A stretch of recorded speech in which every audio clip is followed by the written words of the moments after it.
Hello guys, welcome back to my YouTube channel. അപ്പോൾ ഇന്ന് ഞാനിങ്ങനെ വിചാരിച്ചു രാവിലെ എണീറ്റിട്ട് എന്തൊക്കെ കാര്യങ്ങളാണ് ഞാൻ ചെയ്യാറുള്ളത്. അതായത് രാവിലെ എണീറ്റിട്ട് രാവിലത്തെ ഒരു മോർണിംഗ് റൂട്ടീൻ എന്തൊക്കെയെന്ന് ഈ വ്ളോഗിലൂടെ നിങ്ങൾക്ക് കാണിച്ചു തരാമെന്നാണ് കേട്ടോ. അപ്പോൾ പതിവ് പോലെയല്ല, എല്ലാ സമയമൊന്നും ഇങ്ങനെയൊന്നും ചെയ്യാറില്ല. പക്ഷേ എനിക്കിഷ്ടമാണ് രാവിലെയൊക്കെ എണീറ്റ് പുറത്ത് കൂടെയൊക്കെ ഒന്ന് നടക്കുന്നതും, പിന്നെ രാവിലെ ആ സൂര്യൻ ഉദിച്ച് വരുന്ന സമയത്തും പിന്നെ കിളികളുടെ ആ സൗണ്ടും അതൊക്കെ എനിക്ക് നല്ല ഇഷ്ടമാണ് കേട്ടോ. പക്ഷേ എന്നൊന്നും ഇത് സാധിക്കാറില്ല. പക്ഷേ ഇന്നിപ്പോൾ ഞാൻ കുറച്ച് നേരത്തെ എണീറ്റപ്പോൾ എന്നാൽ പിന്നെ അത് നിങ്ങളും കൂടെ കാണിക്കാമെന്ന് വിചാരിച്ചു. ചില സമയത്ത് ഞാൻ കുറച്ച് വൈകിയൊക്കെ എണീക്കാറുണ്ട്. പിന്നെയെന്ന് പറഞ്ഞാൽ 7 മണി 7:30 വരെയൊക്കെ കിടക്കാറുള്ളൂ കേട്ടോ. രാവിലത്തെ നിസ്കാരം അതൊക്കെ കഴിഞ്ഞിട്ടാണ് അങ്ങനെ കുറച്ച് സമയം കൂടെയൊക്കെ കിടക്കും. ചില ദിവസം നല്ല മടിയൊക്കെ ഉണ്ടാവും. പിന്നെ ശനി ഞായറും കുറച്ച് സമയം ഒരു 8 മണി വരെയൊക്കെ പോകാറുണ്ട്. അപ്പോൾ പിന്നെ ലഞ്ചും കാര്യങ്ങളൊന്നും ഉച്ചക്കത്തേക്കൊന്നും വേണ്ടല്ലോ, സാവകാശം റെഡിയാക്കിയാൽ മതിയല്ലോ, ധൃതിയൊന്നുമില്ലല്ലോ. അങ്ങനെ പിന്നെ എവിടെയെങ്കിലുമൊക്കെ പോയി വന്നാൽ, ഇപ്പോൾ ശനി ഞായറൊക്കെ നമ്മൾ ഒഴിവുള്ള ദിവസങ്ങളിൽ എവിടെയെങ്കിലുമൊക്കെ ഒന്ന് പോയി വരികയാണെങ്കിൽ കുറച്ച് വൈകിട്ടൊക്കെയാണ് വരാറുള്ളത്. അപ്പോൾ അങ്ങനെയൊക്കെ വൈകി വരുന്ന സമയത്ത് പിറ്റേ ദിവസം കുറച്ച് ലേറ്റായിട്ടൊക്കെ എണീക്കാറുണ്ട്. പിന്നെ ഇതൊക്കെ എന്ന് പറഞ്ഞാൽ ഓരോരോ മൂഡനുസരിച്ചാണ് സത്യം പറഞ്ഞാൽ. ചിലപ്പോൾ ശനി ഞായറും ചിലപ്പോൾ നേരത്തെ എണീക്കും, അന്ന് ചിലപ്പോൾ ഉറക്കം തന്നെ വരില്ല, അങ്ങനെയൊക്കെ ഉള്ളതുണ്ട്.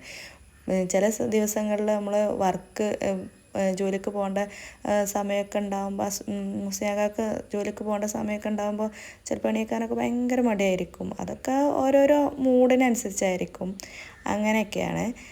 അപ്പോൾ പിന്നെ ഇന്ന് രാവിലെ അങ്ങനെ എണീറ്റ് കുറച്ച് സമയമൊക്കെ മുറ്റത്ത് കൂടെയൊക്കെ നടന്ന് കറിവേപ്പിലൊക്കെ വെറുതെ ഒന്ന് താലോലിച്ച് അങ്ങനെ 2-3 കറിവേപ്പിൻ്റെ ഇലയൊക്കെ പൊട്ടിച്ചെടുത്തിട്ട് അടുക്കളയിൽ കയറിയിട്ട് ആദ്യം ചെയ്തത് ഞാൻ ബെഡ്ഷീറ്റും പുതപ്പൊക്കെ ഒന്ന് അലക്കാണ്ടായിരുന്നു. അപ്പോൾ അതൊന്ന് വേഗം മെഷീനിലിട്ട് വെക്കുക കേട്ടോ. അങ്ങനെ മെഷീനൊക്കെ ഒന്ന് ഓൺ ചെയ്ത് പിന്നെ ചായക്കുള്ള സാധാരണ പോലെ ചായ അത് നിർബന്ധമാണ്, ഞങ്ങൾക്ക് രണ്ടാൾക്കും നിർബന്ധമാണ് ചായ രാവിലെ വേണം എന്നുള്ളത്. അങ്ങനെ ചായക്കുള്ള വെള്ളമൊക്കെ വെച്ച് പിന്നെ അതേപോലെ ചോറ് റൈസ് കുക്കറിൽ ഇറക്കി വെക്കാൻ വേണ്ടിയിട്ട് ചോറും ഒന്ന് അടുപ്പത്ത് വെച്ചിട്ടുണ്ട്. പിന്നെ ഇന്നത്തെ ബ്രേക്ക്ഫാസ്റ്റ് എന്ന് പറഞ്ഞാൽ നൂൽപുട്ടാണ്. നൂൽപുട്ടക്ക് ഞാൻ പ്രത്യേകിച്ച് കറികളൊന്നും ഉണ്ടാക്കുന്നില്ല, തേങ്ങാപ്പാലാണ്. മുസ്ലിയാക്കാർക്ക് ഏറ്റവും ഇഷ്ടമുള്ള സാധനം കേട്ടോ നൂൽപുട്ടും തേങ്ങാപ്പാലും. അതിക്ക് കറി വേണമെന്നില്ല, കറി ഇഷ്ടമില്ല, തേങ്ങാപ്പാലാണ് ഇഷ്ടമുള്ളത്. അപ്പോൾ എനിക്കും സുഖമായി, വലിയ കാര്യമായിട്ടുള്ള പണിയൊന്നുമില്ല. നൂൽപുട്ടക്കുള്ള തേങ്ങ ചിരവുമ്പോൾ തന്നെ ഞാൻ കുറച്ച് കൂടുതൽ ചിരവിയിട്ട് അത് തേങ്ങാപ്പാലാക്കി എടുക്കലാണ്. അങ്ങനെ ഇപ്പോൾ ഞാൻ ചൂടുവെള്ളം ഒഴിച്ചിട്ടാണ്, നല്ല തിളച്ച വെള്ളം ഒഴിക്കണം കേട്ടോ പൊടിക്ക്. അപ്പോൾ എനിക്ക് നല്ല നൂൽപുട്ട് കിട്ടാറുണ്ട്. അങ്ങനെയാണ് ഞാൻ നൂൽപുട്ട് ഉണ്ടാക്കാറുള്ളത്. പിന്നെ തേങ്ങ ഞാൻ ഇതിപ്പോൾ എൻ്റെ താത്തപ്പോൾ 2 ദിവസം നിന്നപ്പോൾ ഓള് പറഞ്ഞു തന്ന ഒരു ട്രിക്കാട്ടോ. കാരണം എൻ്റെ ചിരവ ഒരു സുഖമില്ല, അങ്ങനെ ചിരവാൻ വേണ്ടിയിട്ട് എന്താ അറിയില്ല, ഒരു നല്ല ബുദ്ധിമുട്ടുണ്ട്. വാങ്ങിയ സമയത്തൊന്നും നമുക്കറിയില്ലല്ലോ, അപ്പോൾ അതിൻ്റെ എന്താണെന്നറിയില്ല എന്തായാലും. അപ്പോൾ ഞാനും ഇതേമാതിരി ഈ ഒരു എളുപ്പപ്പണി എടുത്തിട്ടുണ്ട്. ഇതിങ്ങനെ കത്തി വെച്ചിട്ട് നമ്മൾ എന്താ പറയുക, പൂണ്ടെടുക്കൂലേ, അങ്ങനെ പൂണ്ടെടുത്ത് പിന്നെ മിക്സിൻ്റെ ചെറിയ ജാറിലിട്ട് ഒന്ന് ജസ്റ്റ് ഒന്ന് കറക്കിയെടുത്താൽ നമ്മൾ തേങ്ങ ചിരവിയതുപോലെ ആവും. തേങ്ങ ചിരവിയ പോലെ ആ ഒരു നൈസും കാര്യങ്ങളും അത്ര നൈസായിട്ടൊന്നും കിട്ടൂല, പക്ഷെ എന്നാലും കുഴപ്പമില്ലാത്ത രീതിയിൽ തേങ്ങ ചിരവിയതുപോലൊക്കെ തന്നെ കിട്ടാറുണ്ട് കേട്ടോ. പിന്നെ നിങ്ങളുടെ അടുത്ത് പറയാനുള്ളത്, എൻ്റെ കമൻറ്റ് ബോക്സിൽ ഞാൻ നിങ്ങളുടെ കമൻറ്റൊക്കെ കാണാറുണ്ട്, വായിക്കാറുണ്ട്. സന്തോഷമാണ്, ഒരുപാട് ആൾക്കാർ നല്ല സപ്പോർട്ട് ചെയ്യുന്നുണ്ട് കേട്ടോ. ഭയങ്കര സന്തോഷമായി, എനിക്ക് ഭയങ്കര സന്തോഷമായി, അത് പറയാതെ നിൽക്കാൻ വയ്യ. പിന്നെ കുറേ പേര് ചോദിച്ചിട്ടുണ്ട് വീടിൻ്റെ ഹോം ടൂർ ചെയ്യുമോ, അതേപോലെ കിച്ചൺ ഒന്ന് വീഡിയോ ഇടുമോ എന്നൊക്കെ ചോദിച്ചിട്ടുണ്ട്. പിന്നെ എൻ്റെ ഒരുപാട് ഫ്രണ്ട്സ് എൻ്റെ അടുത്ത് ചോദിച്ചിട്ടുണ്ടായിരുന്നു, വാട്സപ്പിലൂടെയൊക്കെ മെസ്സേജ് അയച്ചിട്ടുണ്ടായിരുന്നു, ഈ വീടിൻ്റെ വീഡിയോ എടുത്തിട്ട് യൂട്യൂബിൽ ഇടുന്ന പിന്നെ എല്ലാവർക്കും കാണാമല്ലോ അങ്ങനെയൊക്കെ പറഞ്ഞിട്ട് കേട്ടോ. അപ്പോൾ ഞാൻ ഇൻഷാ അല്ലാഹ് എന്തായാലും ചെയ്യുന്നുണ്ട്. അതിന് കുറച്ചൊരു സാവകാശം വേണം, കാരണം അറിയാമല്ലോ നമ്മൾ ഹോം ടൂറൊക്കെ ചെയ്യുന്ന സമയത്ത് ഒക്കെ ഒന്ന് അടുക്കി പെറുക്കിയൊക്കെ വെക്കണം. അപ്പോൾ അതിൻ്റെ ഒരു സമയം വേണം, അതുകൊണ്ടാണ്. പിന്നെ കിച്ചൺ അങ്ങനെ സെപ്പറേറ്റ് ആയി ചെയ്യുമോ എന്നൊക്കെ ചോദിച്ചിട്ടുണ്ടായിരുന്നു. അപ്പോൾ അതൊക്കെ ഞാൻ ചെയ്യുന്നുണ്ട്. അങ്ങനെ കിച്ചൺ വീഡിയോ സെപ്പറേറ്റ് ആയിട്ട് പോലെ ഹോം ടൂറായിട്ടൊക്കെ ഇങ്ങനെ ചെയ്യുന്നുണ്ട് കേട്ടോ. എന്തായാലും ഞാൻ ചെയ്യും ഇൻഷാ അല്ലാഹ്. അങ്ങനെ നമ്മളുടെ ചോറൊക്കെ ഒന്ന് തിളച്ച് വന്നപ്പോൾ ഞാൻ റൈസ് കുക്കറിലേക്ക് ഇറക്കി വെച്ചിട്ടുണ്ട്. പിന്നെ അതിൻ്റെ ഇടയിൽ ഞാൻ ചായ ഉണ്ടാക്കിയിട്ടുണ്ടായിരുന്നല്ലോ. അപ്പോൾ നൂൽപുട്ടിന് വെള്ളം തിളപ്പിച്ചപ്പോൾ അതിൻ്റെ ബാലൻസ് വന്നപ്പോൾ അതിലേക്ക് ഒരു കോഴിമുട്ടയും അതേപോലെ പഴം കൂടി പുഴുങ്ങിയെടുത്തിട്ടുണ്ടായിരുന്നു. അങ്ങനെ അതൊക്കെ അതിൻ്റെ ഇടയിൽ കഴിച്ചിട്ടുണ്ടായിരുന്നു കേട്ടോ. ഇതാ നൂൽപുട്ട് അപ്പോൾ ഞാൻ നല്ല ചൂടുവെള്ളം ഒഴിച്ച് വെച്ചിട്ടുണ്ടായിരുന്നു, ഒന്ന് ചൂട് പോവാൻ വേണ്ടിയിട്ട്. അപ്പോൾ ചായ കുടിയൊക്കെ കഴിഞ്ഞ് വന്നപ്പോഴേക്കും അതിൻ്റെ ചൂടൊക്കെ പോയിട്ടുണ്ട്. നമുക്ക് കുഴച്ചെടുക്കാൻ പറ്റിയൊരു പാകത്തിനായിട്ടുണ്ട് കേട്ടോ. അപ്പോൾ നന്നായിട്ട് കുഴച്ചെടുക്കുക. ഞാൻ അങ്ങനെ എണ്ണ തടവി കൊടുക്കും, വെളിച്ചെണ്ണ ഓയിലോ എന്തായാലും മതി. ഒന്ന് കയ്യിൽ ഇങ്ങനെ ഒന്ന് തടവിയിട്ട് കുഴച്ചെടുക്കുകയാണെങ്കിൽ നമ്മുടെ കയ്യിൽ അങ്ങനെ ഒട്ടിപ്പിടിക്കൂല കേട്ടോ. ഇനി നൂൽപുട്ട് ആവി കയറ്റാനുള്ള വെള്ളം വെച്ചിട്ടുണ്ട്. അതിന് ശേഷം നമുക്ക് നൂൽപുട്ട് ഓരോന്നായിട്ട് ചുറ്റിച്ചെടുക്കാം. അങ്ങനെ ഞാൻ സ്പൂൺ വെച്ചിട്ടാണ് പിന്നെ കൈ വെച്ചിട്ട് മാവ് എടുക്കണം എന്നൊന്നുമില്ല. ഞാൻ സ്പൂൺ വെച്ചിട്ടാണ് അങ്ങനെ ചെയ്യാറുള്ളത്. എനിക്കങ്ങനെ കുഴപ്പങ്ങളൊന്നും അങ്ങനെ അതിൻ്റെ സ്പൂണുമേലൊന്നും ഒട്ടിപ്പിടിക്കുക അങ്ങനത്തെ സംഭവങ്ങളൊന്നുമില്ല. അങ്ങനെ ഞാൻ മുഴുവൻ നിറച്ചിട്ട് പിന്നെ ഓരോന്നോരോന്നായിട്ട് ചുറ്റിച്ചെടുക്കലാണ്. ഭയങ്കര സിമ്പിളാണ് കേട്ടോ. ഞാൻ ഈ കുടിയിരിക്കുന്ന സമയത്ത് നമ്മളെ വീട്ടിലേക്കുള്ള സാധനങ്ങളൊക്കെ അടുക്കള സാധനങ്ങളൊക്കെ വാങ്ങാൻ വേണ്ടി പോയ സമയത്ത് ഇങ്ങനെ ഈ ഇലക്ട്രിക്കിൻ്റെ മെഷീൻ കണ്ടിട്ടുണ്ടായിരുന്നു, ഈ നൂൽപുട്ടിൻ്റെ ഇലക്ട്രിക് മെഷീൻ കണ്ടിട്ടുണ്ടായിരുന്നേ. അപ്പോൾ ആ സമയത്ത് ഞാൻ വാങ്ങണം എന്ന ആഗ്രഹമൊക്കെ ഉണ്ടായിരുന്നു, പക്ഷേ അന്ന് വാങ്ങിച്ചില്ല, വാങ്ങി തന്നിട്ടില്ല, അതാണ് സത്യം. എന്നോട് പറഞ്ഞു സാധാ ഇത് വേണമെങ്കിൽ വാങ്ങിച്ചോ എന്ന് പറഞ്ഞു. അപ്പോൾ ഞാനിത് വാങ്ങിച്ചു. പക്ഷേ ഇത് ഞാനിവിടെ തൊട്ടടുത്തുള്ള താത്താൻ്റെ അടുത്തൊക്കെ കണ്ടിട്ടുണ്ട്, നമ്മളെ ഒരു അയൽവാസിൻ്റെ അടുത്ത് കണ്ടിട്ടുണ്ട്. അജന്തൻ്റെ ഈ ഒരു ഗോൾഡൻ കളറ് ഇത് നല്ലതാണ് കേട്ടോ. നമുക്ക് പെട്ടെന്ന് അങ്ങനെ പെട്ടെന്ന് തന്നെ ചുറ്റിച്ചെടുക്കാനൊക്കെ പറ്റും. അങ്ങനെ ഒരു ഒട്ടിപ്പിടിക്കുക അങ്ങനെ ബുദ്ധിമുട്ടും കാര്യങ്ങളൊന്നുമില്ല. അപ്പോൾ ആ സമയത്ത് ശരിക്കും ഞാൻ പറഞ്ഞാൽ അതിൻ്റെ മുന്നേ ഞങ്ങൾ തറവാട്ടിൽ നിന്ന സമയത്ത് അവിടെ സ്റ്റീലിൻ്റെ സാധാ പോലുള്ളതാണ്. പക്ഷെ അതിൽ തീരെ പറ്റൂല, ഭയങ്കര ദേഷ്യമായിരുന്നു കേട്ടോ. പക്ഷെ ഞാൻ പറഞ്ഞല്ലോ ഞങ്ങളെ അയൽവാസിയായിട്ടുള്ള താത്താൻ്റെ അടുത്തുനിന്ന് വാങ്ങി. അവർ പറഞ്ഞു എൻ്റെ അടുത്ത് ഇതൊന്ന് കൊണ്ടുപോയിട്ട് നോക്ക് എന്നൊക്കെ പറഞ്ഞു. അങ്ങനെയാണ് ഞാൻ അവരുടെ അടുത്തുനിന്നാണ് ഈ ഒരു അജന്തൻ്റെ ഈ ഒരു ഗോൾഡൻ കളറ് നൂൽപുട്ടിൻ്റെ ഈ ഒരു മെഷീൻ, എന്താ പറയുക എനിക്കറിയില്ല ഇതിന്, ഇത് വാങ്ങിച്ച്. അപ്പോൾ എന്താ പറയുക, നല്ല സ്മൂത്തായിട്ട് നമുക്ക് കയ്യിന് വേദനയൊന്നുമില്ല കേട്ടോ, നല്ല സ്മൂത്തായിട്ട് കിട്ടി.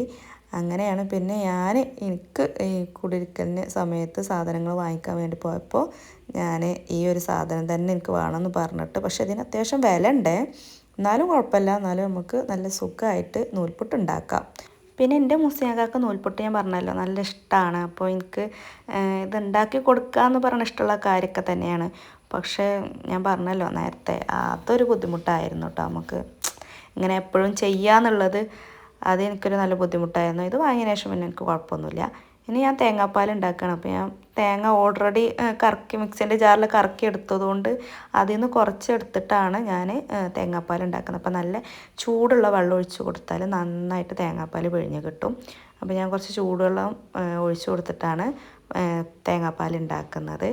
അങ്ങനെ അതും സെറ്റായി. കുറച്ച് മതി, ഞങ്ങൾക്ക് 2 പേർക്കല്ലേ ഉള്ളൂ, അധികമൊന്നും വേണ്ട.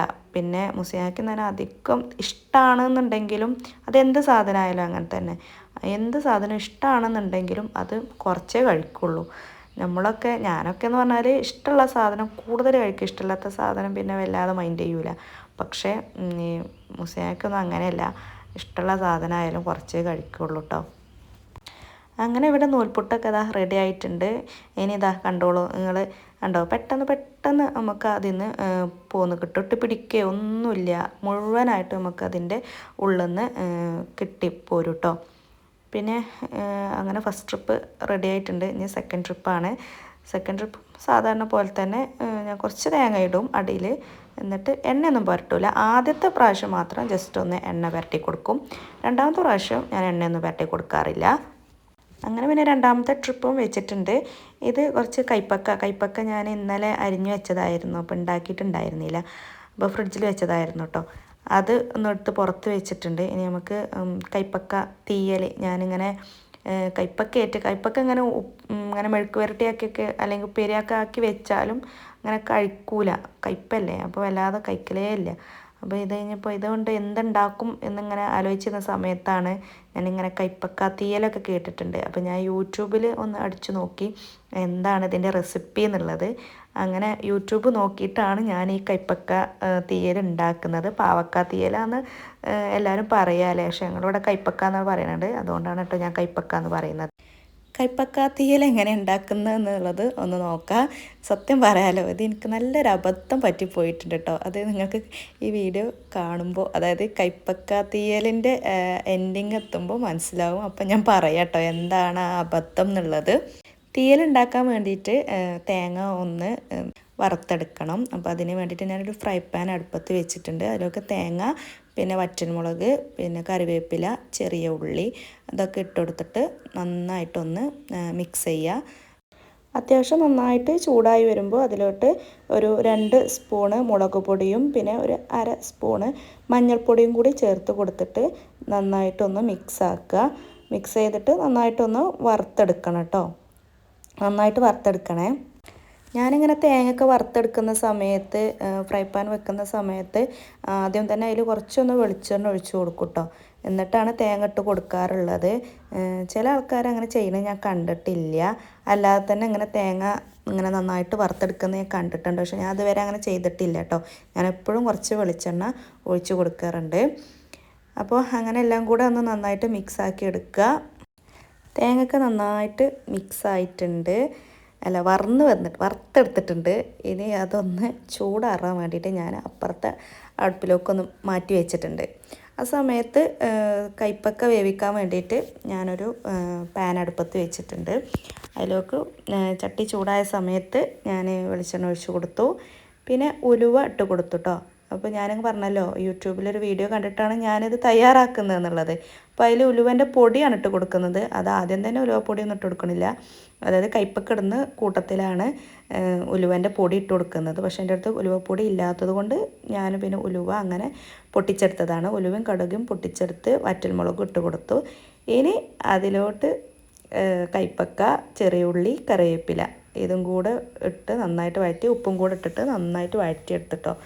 വഴറ്റിയെടുത്ത് സമയത്ത് ഞാനിങ്ങനെ ചിന്തിക്കുകയാണ്, ഇതെങ്ങനെ ഇപ്പോൾ വേവും? വെള്ളം ഒഴിച്ചാൽ ഇപ്പം നമ്മൾ തേങ്ങയുടെ അരപ്പൊഴിക്കുമ്പോൾ കുറച്ചും കൂടെ വെള്ളം കൂടൂലേ എന്നൊക്കെ വിചാരിച്ചിങ്ങനെ ഇരിക്കുക. എന്താ ഇപ്പോൾ ചെയ്യുക എന്നുള്ളത്. എന്തായാലും ഞാൻ നന്നായിട്ട് മിക്സ് ചെയ്തു. മിക്സ് ചെയ്തതിന് ശേഷം ഞാനൊന്ന് വേവിച്ചെടുക്കാൻ വേണ്ടിയിട്ട് മൂടി വെച്ചിട്ടുണ്ടായിരുന്നു കേട്ടോ. മൂടി വെച്ചു. പക്ഷേ അപ്പോഴൊന്നും എനിക്ക് ഓർമ്മയില്ല. സത്യം പറഞ്ഞാൽ ഈ സമയത്താണ് നമ്മൾ പുളി ഒഴിക്കണം. അതായത് കുറച്ച് പുളി വേണം. പുളി വെള്ളത്തിലിട്ടിട്ട് പുളി ഒഴിക്കണം. പക്ഷെ പുളിയൊക്കെ ഞാൻ വെള്ളത്തിലിട്ടിട്ടുണ്ട്. പക്ഷേ എനിക്കിതിൻ്റെ ഓർമ്മയില്ല. ഞാനിങ്ങനെ ചിന്തിക്കുന്നുണ്ട്, എന്താ ഇപ്പോൾ ഇതിങ്ങനെ വെള്ളം ഒന്നും ഒഴിച്ചു കൊടുക്കാതെ ഇപ്പോൾ എങ്ങനെയാണ് ഇപ്പോൾ ഇത് വേവാവുക എന്നൊക്കെ ഞാൻ ചിന്തിക്കുന്നുണ്ട്. പക്ഷേ എനിക്ക് ഈ പുളിൻ്റെ അതിൻ്റെ ഓർമ്മ ഉണ്ടല്ലോ, അത് വരുന്നില്ല. അങ്ങനെ ഞാൻ ആ സമയത്ത് ഞാനത് പുളി ഒഴിച്ച് കൊടുത്തിട്ടില്ല. പിന്നെ അതാ തേങ്ങേൻ്റെ അരപ്പൊക്കെ ഞാൻ റെഡിയാക്കി എടുത്തു. തേങ്ങ പിന്നെ ഞാൻ പറഞ്ഞല്ലോ നേരത്തെ, ഞാൻ തേങ്ങാപ്പാൽ ഉണ്ടാക്കിയതാണ് ആ ജാറിൽ, മിക്സിൻ്റെ ജാറിൽ. അപ്പോൾ അതിൽ തന്നെയാണ് ഞാൻ തേങ്ങ അരക്കാൻ വേണ്ടിയിട്ട് അതിൽ തന്നെ ഇട്ട് കൊടുത്തിട്ടോ. അത് ജസ്റ്റ് ഒന്ന് കഴുകിയിട്ട് അങ്ങനെ അതിൽ തന്നെ ഇട്ട് കൊടുത്തത്. അങ്ങനെ തേങ്ങേൻ്റെ അരപ്പൊക്കെ കൈപ്പക്കയ്ക്ക് ചേർത്തു. പിന്നെ ഞാൻ വിചാരിച്ചു ഇങ്ങനെ അടി പറ്റണ പോലെ തോന്നിയപ്പോൾ ഞാൻ എന്ത് ചെയ്തു, തേങ്ങേൻ്റെ അരപ്പ് ചേർത്ത് കൊടുത്ത് കുറച്ചുകൂടി വെള്ളം ഒഴിച്ചു കൊടുത്താൽ അതിൽ കിടന്ന് വേവുമല്ലോ എന്നുള്ളത്. പിന്നെയാണ് നോക്കുമ്പോഴാണ് പുളി വെള്ളത്തിലിട്ടത് ഇങ്ങനെ ശ്രദ്ധയിൽപ്പെടുന്നത് കേട്ടോ. അപ്പോൾ ഏകദേശം ഇതൊരു 3/4 വേവോളം ആയിട്ടുണ്ട്. അതിന് ശേഷമാണ് ഞാൻ പുളി ഒഴിച്ചു കൊടുക്കുന്നത്. അപ്പോൾ ഞാൻ ടേസ്റ്റ് ആദ്യം വിചാരിച്ചു പുളി ഇനി ഒഴിച്ചു കൊടുക്കണ്ട എന്നൊക്കെ. പിന്നെ ഞാൻ ടേസ്റ്റ് ചെയ്ത് നോക്കിയപ്പോൾ ഒരു പുളി ഇല്ലാത്തതിൻ്റെ ഒരു ടേസ്റ്റ് കുറവുണ്ടായിരുന്നു. അങ്ങനെ പിന്നെ ഞാൻ അരപ്പൊക്കെ ഒഴിച്ചതിന് ശേഷമാണ് പുളി ഒഴിച്ചു കൊടുത്തത്. അതേപോലെ അയിലമീൻ, ഇന്നലെ വാങ്ങിയ അയിലമീൻ കുറച്ച് കൂടുതലുണ്ടായിരുന്നു. അപ്പോൾ ഞാൻ മസാല തേച്ച് ഫ്രിഡ്ജിൽ വെച്ചിട്ടുണ്ടായിരുന്നു. അതും കൂടെ തൊട്ടപ്പുറത്തെ അടുപ്പിൽ പൊരിച്ചെടുക്കുന്നുണ്ട്. ഇതൊന്നും ചെയ്യുമ്പോൾ എൻ്റെ മനസ്സിൽ എനിക്കിത് ഓർമ്മ വരുന്നേ ഇല്ല കേട്ടോ. ഈ പുളി ഒഴിക്കാത്തതിൻ്റെ ഒന്നും എനിക്ക് ഓർമ്മ വരുന്നില്ല. അതിൻ്റെ ഇടയിൽ ഞാൻ ഒരുപാട് ജോലികളൊക്കെ ചെയ്തിട്ടുണ്ട് കണ്ടോ. എന്താ മുസിയാക്കാക്ക് ഇങ്ങനെ സ്നാക്സ് ബോക്സൊക്കെ റെഡിയാക്കുന്നുണ്ട്. അപ്പോൾ പേരയ്ക്കയും മുസമ്പിയൊക്കെയാണ്, അതൊക്കെ കട്ട് ചെയ്ത് പാത്രത്തിലാക്കി കൊടുക്കുന്നുണ്ട്. പിന്നെ ഞാൻ പറഞ്ഞല്ലോ മീൻ പൊരിക്കാൻ വേണ്ടി വെച്ചിട്ടുണ്ട്. ആ സമയത്തൊന്നും എനിക്ക് ഇതിൻ്റെ ഓർമ്മയില്ല കേട്ടോ. അങ്ങനെ മുസ്ലിയാക്കാൻ്റെ സ്നാക്സ് ബോക്സൊക്കെ സെറ്റാക്കി. പിന്നെ അതിൽ നിന്ന് 1-2 കഷ്ണം പേരയ്ക്കയും പിന്നെ അതേപോലെ മുസമ്പിൻ്റെ കഷ്ണമൊക്കെ ഞാൻ കഴിച്ചിട്ടുണ്ടായിരുന്നു. ഞാൻ റെഡിയാക്കുമ്പോൾ അധികം മുസ്ലിയാക്ക് തന്നെയാണ് ഇതൊക്കെ റെഡിയാക്കി വെക്കാറുള്ളത്. തലേന്ന് തന്നെ റെഡിയാക്കി ഫ്രിഡ്ജിൽ വെക്കാറാണ്. ഇന്നലെ പിന്നെ അത് മറന്നു പോയതുകൊണ്ട് അങ്ങനെ ഞാൻ എടുത്ത് ചെയ്തു എന്നുള്ളൂ മാത്രം കേട്ടോ. അപ്പോൾ ഞാനും അതിൻ്റെ ഇടയിൽ 1-2 മുസമ്പിയൊക്കെ കഴിച്ചു. നല്ല മധുരമുള്ള മുസമ്പി തന്നെ. അപ്പോൾ ഇത് നമ്മളെ വിരുന്നുകാർ വന്നിട്ടുണ്ടായിരുന്നല്ലോ, ആ സമയത്ത് അവർ കൊണ്ടുവന്ന കേട്ടോ. ഞാൻ പറഞ്ഞ അമ്മോൻ്റെ മക്കളൊക്കെ വന്നിട്ടുണ്ടായിരുന്നു. ആ സമയത്ത് അവർ കൊണ്ടുവന്ന മുസമ്പി നല്ല മുസമ്പിയാണ് കേട്ടോ, നല്ല മധുരമുണ്ട്. അതൊക്കെ കഴിഞ്ഞിട്ടാണ് എനിക്ക് ഈ ഒരു പുളി ഒഴിക്കാൻ ഞാൻ മറന്നു പോയത് ഓർമ്മ വരുന്നത്. അങ്ങനെ കണ്ടോ തേങ്ങേൻ്റെ അരപ്പൊക്കെ കഴിഞ്ഞ് ഏകദേശം 3/4 വേവോളം ആയിട്ടുണ്ട്, ഏകദേശം ഓഫ് ആവാനായിട്ടുണ്ട്. ആ സമയത്താണ് ഞാൻ പുളി ഒഴിച്ച് കൊടുക്കുന്നത്. പിന്നെ പുളി ഒഴിച്ചിട്ട് പിന്നെ അതേപോലെ പഞ്ചസാരയും കൂടെ ഇട്ട് കൊടുക്കുന്നുണ്ട്. പഞ്ചസാര അല്ല, ഞാൻ കണ്ട വീഡിയോയിൽ ശർക്കരൻ്റെ പൊടിയാണ് കുറച്ച് ചേർത്ത് കൊടുക്കുന്നുണ്ട്. ആ ഒരു കയ്പും പുളിയൊക്കെ ഒന്ന് ബാലൻസ് ചെയ്യാൻ വേണ്ടിയിട്ടായിരിക്കും. അങ്ങനെ അതും കൂടെ ഒന്ന് ചേർത്ത് കൊടുക്കുന്നുണ്ട്. പക്ഷേ എൻ്റെ കയ്യിൽ ഞാൻ പറഞ്ഞ ശർക്കര ഇല്ലാത്തത് കൊണ്ട് ഞാൻ ഒരു 1-2 സ്പൂണ് പഞ്ചസാര ചേർത്തിട്ടാണ് കൊടുത്തത്. പഞ്ചസാര ചേർത്ത് കൊടുത്ത് പിന്നെ നന്നായിട്ട് ഇളക്കി ഒന്ന് മൂടി വെച്ചിട്ടുണ്ടായിരുന്നു കേട്ടോ. പിന്നെ ഇതിൻ്റെ ഇടയിൽ ഉപ്പൊക്കെ ഒന്ന് ടേസ്റ്റ് ചെയ്ത് നോക്കിയിട്ടുണ്ടായിരുന്നു. അപ്പോൾ ഉപ്പ് ഒന്ന് കറക്റ്റ് ആക്കണം. നല്ല ടേസ്റ്റ് ഉണ്ടായിരുന്നു. ഞാനിങ്ങനെ കഴിച്ചിട്ടുണ്ട്, കൈപ്പക്ക പാവക്കാത്തിയൽ എന്ന് പറഞ്ഞിട്ട് കഴിച്ചിട്ടുണ്ട്. നമ്മൾ ചില നാടൻ ഹോട്ടലിലൊക്കെ കുടുംബശ്രീൻ്റെ ഹോട്ടലിലൊക്കെ കയറുന്ന സമയത്തൊക്കെ അങ്ങനെയൊക്കെ ഞാൻ ഈ തീയൽ കഴിച്ചിട്ടുണ്ട് കേട്ടോ. ഞാൻ വീട്ടിലുണ്ടാക്കിയിട്ടില്ല. ഞാൻ ആദ്യമായിട്ടാണ് ഞാൻ ഉണ്ടാക്കുന്നത്. പിന്നെ അത് ഏകദേശം ചോറൂറ്റലും പരിപാടികളൊക്കെ കടന്നിട്ടുണ്ട്, പണികളൊക്കെ കഴിഞ്ഞു. പിന്നെ മുസ്ലിയാക്കാക്ക് അങ്ങനെ കുറേ കറികൾ വേണം അങ്ങനെയൊന്നുമില്ല. മീനൊന്നും സാധാരണ ആളങ്ങനെ സ്കൂൾക്കൊന്നും കൊണ്ടുപോകാറൊന്നുമില്ല. ഉണ്ടെങ്കിൽ ഞാനത് റെഡിയാക്കി കൊടുക്കും, ഇല്ലെങ്കിൽ അങ്ങനെ കുഴപ്പമൊന്നുമില്ല. നോൺ വെജ് അങ്ങനെ വേണമെന്നൊന്നുമില്ല കേട്ടോ. വല്ലപ്പോഴും മാത്രമേ നോൺ വെജൊക്കെ സ്കൂളിൽ കൊണ്ടുപോകാറുള്ളൂ. ഇല്ലെങ്കിൽ സാധാ പച്ചക്കറി, തൈര്, അങ്ങനെ മോര്, അങ്ങനെ ഉള്ള എന്തെങ്കിലുമൊക്കെ കൂട്ടാനുകളൊക്കെ ആയാലും മതി. അങ്ങനെ ചോറും കറികളൊക്കെ റെഡി ആയിട്ടുണ്ട്. ഇനി ഇതൊക്കെ ഒന്ന് പാത്രത്തിലാക്കണം. ചോറ് ഊറ്റിയെടുക്കുന്നതിൻ്റെ കൂടെ പിന്നെ മുസ്ലിയാക്കാക്കുള്ള ലഞ്ച് ബോക്സും കൂടി ഒന്ന് റെഡിയാക്കി എടുക്കുന്നുണ്ട്. അതും കൂടെ കഴിഞ്ഞാൽ പിന്നെ കുറച്ച് ഒന്ന് ഫ്രീ ആയി, പിന്നെ സാവകാശം അങ്ങനെ എടുത്താൽ മതി കേട്ടോ. അങ്ങനെ ഞാൻ ലഞ്ച് ബോക്സൊക്കെ കൊണ്ടുവന്നിട്ടുണ്ട്. ആദ്യം ചോറാക്കിയിട്ട് പിന്നെ അതിലേക്കുള്ള കൂട്ടാനും കാര്യങ്ങളൊക്കെ ഇത് 3 തട്ടുള്ള ബോക്സാണ്. അപ്പോൾ പിന്നെ അങ്ങനെ ഓരോ തട്ടിൽ ഓരോന്നാക്കിയിട്ട് തന്നെയാണ് വെച്ച് കൊടുക്കാറുള്ളത്. വളരെ കുറച്ചേ കഴിക്കുള്ളൂ. ചോറ് ഞാൻ മുഴുവൻ ഊറ്റിയെടുത്തതിന് ശേഷം ഒന്ന് ജസ്റ്റ് തീ കത്തിച്ചിട്ട് ഞാൻ വെള്ളം ഒന്ന് വലിച്ചെടുക്കും. പിന്നെ വെള്ളം വലിച്ചെടുത്തിട്ട് ഞാൻ പിന്നെ എന്താ ചെയ്യാറ് വെച്ചിട്ട്, കാരണം നേരത്തെ വെക്കുന്ന ചോറല്ലേ, പിന്നെ അടുപ്പത്തല്ലല്ലോ സ്റ്റൗവിൽ വെക്കുന്നതുകൊണ്ട് ഞാൻ ഉച്ചക്ക് തിന്നാനാകുമ്പോഴത്തേക്കും ഏകദേശം നല്ല തണുത്തിരിക്കും പുറത്ത് വെച്ചാൽ.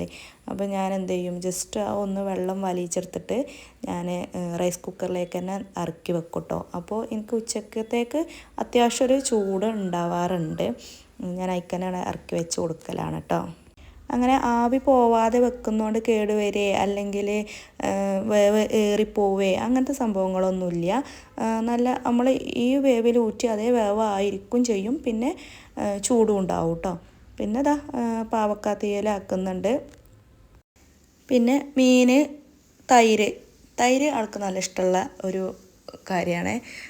നല്ല ഇഷ്ടമാണ് തൈര്, മോര്, ഇതൊക്കെ ഏതെങ്കിലും ഉണ്ടെങ്കിൽ അത് നിർബന്ധമായിട്ടൊന്ന് ലഞ്ച് ബോക്സിലാക്കി കൊടുക്കാറുണ്ട്. ഈ ഒരു സമയത്തൊക്കെ പുറത്ത് നല്ല മഴയാട്ടോ. ഞാൻ എണീറ്റ് വന്ന് കുറച്ച് സമയം ഒരു വെയിൽ പോലെ ഇങ്ങനെ തോന്നി. ആ സമയത്താണ് ഞാൻ മെഷീനിൽ കൊണ്ടുപോയിട്ട് പുതപ്പും ബെഡ്ഷീറ്റും ഒക്കെ ഇട്ടത്. പിന്നെ ഒരു 8 മണിക്കായ സമയത്ത് നല്ല മഴക്കാറ് മൂടിട്ടോ, ഭയങ്കര ഇരുട്ട് കൂടിയിട്ട് മഴക്കാർ വന്ന് നല്ലൊരു മഴയും പെയ്ത്. ഇനി എനിക്ക് പുറത്തിറങ്ങിയാൽ ഒരുപാട് പണികളുണ്ട്. കാരണം ഞങ്ങളെ തൊട്ടപ്പുറത്ത് ഒരു എളാപ്പാൻ്റെ വീട് തന്നെയാണ്. അപ്പോൾ അവരുടെ പ്ലാവ്, ഞങ്ങളെ ഈ മതിലിനോട് ചേർന്നിട്ടാണ് ഒരു പ്ലാവുണ്ട്. അപ്പോൾ ആ പ്ലാവിൽ പഴഞ്ചക്കൻ്റെ പ്ലാവാണ്. അപ്പോൾ അതിൽ നിന്ന് ഞങ്ങൾ ഈ ഭാഗത്തേക്കുള്ള ഒരു കൊമ്പ്, 2-3 കൊമ്പുണ്ട്. ആ കൊമ്പ് മുറ്റത്തേക്ക് 2-3 കൊമ്പുണ്ട്. ആ കൊമ്പിൽ നിന്ന് ചക്ക പഴഞ്ചക്ക ആയതുകൊണ്ട് വെള്ളവും കയറി നിൽക്കല്ലേ. അപ്പോൾ ചക്ക ഇങ്ങനെ പഴുത്തിട്ട് ഇടക്കിടക്ക് വീഴും. അപ്പോൾ അതിപ്പോൾ ഒരു 2-3 വീണ് കഴിഞ്ഞ് അതൊക്കെ ഇങ്ങനെ ക്ലീൻ ചെയ്യും. പിന്നെ ഇപ്പോൾ ഒന്ന് വീണ് കിടക്കുന്നുണ്ട്. ഞാൻ രാവിലെ എണീറ്റ് വന്നപ്പോൾ അതിൻ്റെ സൗണ്ടാണ് ആദ്യം കേട്ടത്, ചക്ക വീണ സൗണ്ടാണ് ആദ്യം കേട്ടത്. അപ്പോൾ കാക്കകൾ അതിൻ്റെ ചുറ്റും നിന്നിട്ട് അതിങ്ങനെ കൊത്തി പരത്തി വെക്കുന്നുണ്ട്. പക്ഷേ ഈ ഒരു സമയത്ത് അങ്ങോട്ട് ഇറങ്ങാൻ പറ്റാത്തതുകൊണ്ട്, അതായത് ഈ ഒരു രാവിലത്തെ ഈ ഒരു ബഹളത്തിൻ്റെ ഇടയിൽ അങ്ങോട്ട് ടൈമൊക്കെ നിന്നാൽ മൊത്തം സമയം തെറ്റിപ്പോകും. അപ്പോൾ മുസ്ലിയാക്ക് പോയിട്ട് അതിന് നിൽക്കാമെന്ന് വിചാരിച്ച് നിൽക്കുകയാണ്. അങ്ങനെ മുസ്ലിയാക്ക് പോയി. പിന്നെ അതിന് ശേഷം ഞാൻ ചായ കുടിച്ചു കേട്ടോ. നൂൽപുട്ടും പിന്നെ ഇതാ കണ്ടോ തേങ്ങാപ്പാൽ കണ്ടോ. ആൾ കുടിച്ച് കഴിഞ്ഞതിന് ശേഷം എനിക്ക് ഒരുപാട് തേങ്ങാപ്പാലുണ്ട്. ഞാൻ പറഞ്ഞു എനിക്ക് വെക്കണ്ട, ഞാൻ പഞ്ചസാര കൂട്ടിയിട്ടും കഴിക്കൂട്ടോ, എനിക്കങ്ങനെ ഇന്നത് വേണമെന്നൊന്നുമില്ല. പിന്നെ ചായ കുടിച്ചതിന് ശേഷം വേഗം പാത്രം കൂടി ഒന്ന് കഴുകി വെച്ചു. പാത്രം കഴുകി വെച്ചാൽ പിന്നെ പുറത്തത്തെ പണിക്ക് നിന്നാൽ അകത്തത്തെ പണി പിന്നെ നോക്കണ്ടല്ലോ. അതുകൊണ്ടാണ് ഈ പണി മുഴുവൻ തീർത്തിട്ട് പുറത്തേക്ക് നിൽക്കാമെന്ന് വിചാരിച്ചിട്ടുള്ളത്. പിന്നെ മഴ പെയ്തുകൊണ്ട് തന്നെ അടുക്കളൻ്റെ ഭാഗത്തുള്ള ഒരു തിണ്ടുണ്ട് സ്റ്റെപ്പ്. അപ്പോൾ ആ സ്റ്റെപ്പിലൊക്കെ നല്ല വെള്ളം നിൽക്കും. കാരണം ഷീറ്റ് ഇട്ടിട്ടില്ല, താൽക്കാലികമായിട്ട് ഒരു താർപ്പായി ഇങ്ങനെ വലിച്ചു കെട്ടിയെന്ന് മാത്രമേ ഉള്ളൂ. പക്ഷേ അതുകൊണ്ട് പ്രത്യേകിച്ച് കാര്യമൊന്നുമില്ല. ഒന്നാമത് ചീറ്റിൽ കാറ്റ് ഇങ്ങോട്ടാവുകൊണ്ട് നല്ല വെള്ളം ഇങ്ങോട്ട് എടുക്കും കേട്ടോ. അപ്പോൾ 2 സ്റ്റെപ്പിലും നല്ല വെള്ളം നിൽക്കും. ശ്രദ്ധിച്ചിറങ്ങിയിട്ടില്ലെങ്കിൽ വഴുക്കി വീഴും ചെയ്യും. ഞാനൊരു പ്രാവശ്യം നന്നായിട്ടൊന്ന് വഴുത്തി വീണിട്ടുമുണ്ട്. അപ്പോൾ അതൊക്കെ ഒന്ന് ക്ലീൻ ചെയ്യണം. അപ്പോൾ അടുക്കളയത്തെ എല്ലാം കഴിഞ്ഞാൽ പിന്നെ അതിന് നിൽക്കാമല്ലോ. അങ്ങനെ പാത്രം കഴുകലൊക്കെ കഴിഞ്ഞ് കൗണ്ടർ ടോപ്പും ഗ്യാസ് സ്റ്റൗവൊക്കെ ഒന്ന് തുടച്ച് വൃത്തിയാക്കിയിട്ട് ഇപ്പോൾ ഞാൻ പുറത്തേക്ക് ഇറങ്ങിയതാണ്. കണ്ടോ വെള്ളം സ്റ്റെപ്പുമേലൊക്കെ നിൽക്കുന്നുണ്ട്. ഞാൻ അതൊക്കെ ഒന്ന് തുടച്ച് ഒഴിവാക്കിയെടുക്കണം. മുറ്റത്തിൻ്റെ അവസ്ഥ ഞാൻ കാണിച്ചു തരാം. കണ്ടോ ചക്ക വീണ് ഞാൻ അതും ഒന്ന് ക്ലീൻ ചെയ്തെടുക്കണം. അപ്പോൾ ഇത്രയൊക്കെയുള്ളൂ ഇന്നത്തെ മോർണിംഗ് വിശേഷങ്ങൾ. എല്ലാവരും വീഡിയോ മുഴുവനായിട്ട് കാണണം. വീഡിയോ ഇഷ്ടപ്പെട്ടാൽ ലൈക്ക് ചെയ്യാനും ഷെയർ ചെയ്യാനും കമൻറ്റ് ചെയ്യാനും മറക്കരുതേ. അതുപോലെ നിങ്ങൾ സബ്സ്ക്രൈബ് ചെയ്യണം. ചാനൽ സബ്സ്ക്രൈബ് ചെയ്യാൻ മറക്കരുതേ.